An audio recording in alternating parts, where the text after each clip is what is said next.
The American housing market has two ways forward.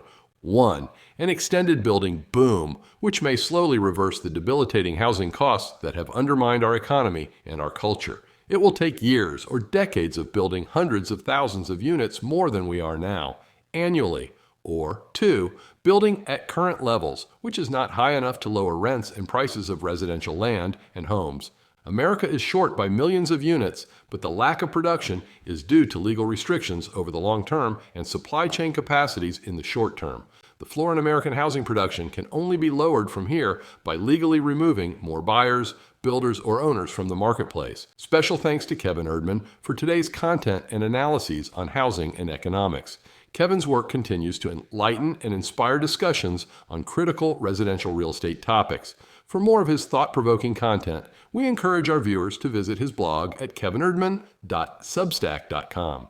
Depending on population growth trends, something close to 1.5 million units a year are needed to keep up with household formation, and more than 10 million units are needed to get back to pre-millennium supply norms. Just to get back to a pre-Great Recession vacancy rate, which might reverse the unprecedented increase in rents, would require 4 or 5 million new empty units. How universally underestimated is our housing shortage? Most institutional estimates of the scale of the housing shortage are lower than that. Mortgage lending is unlikely to be further tightened.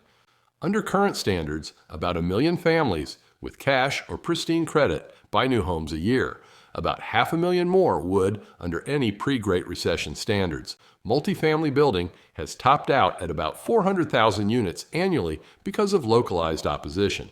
YAMB political wins might slowly raise that number, but nothing is going to move it much above or below that quickly. The only remaining source of new housing is institutional purchases of new single-family rentals.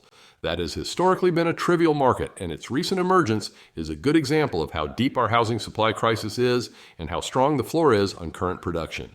This is a market that shouldn't exist. In the past, new single-family housing markets were dominated by owner-occupiers. In our constrained environment, rising rents determine the market equilibrium, and rents have risen enough to wake this formerly chimerical source of supply.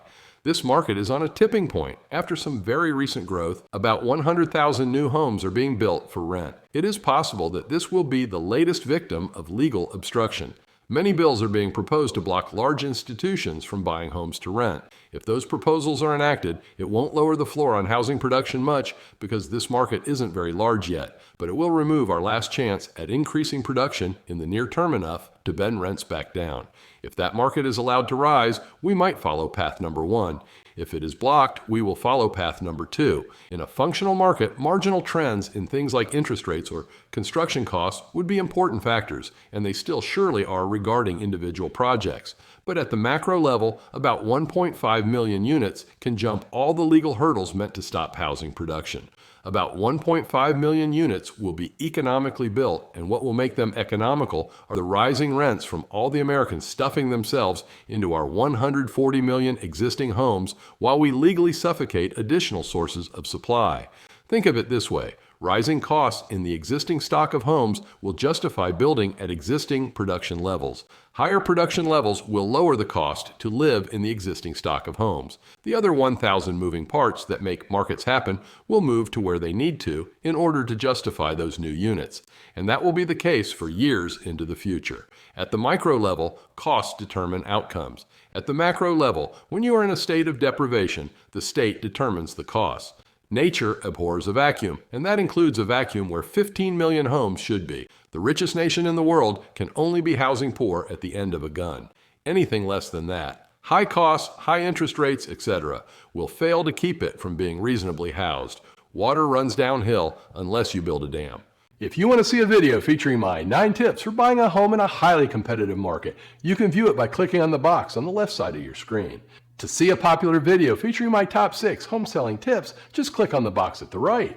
Please remember to like this video, check out the links below it, and subscribe to our channel so that you never miss anything.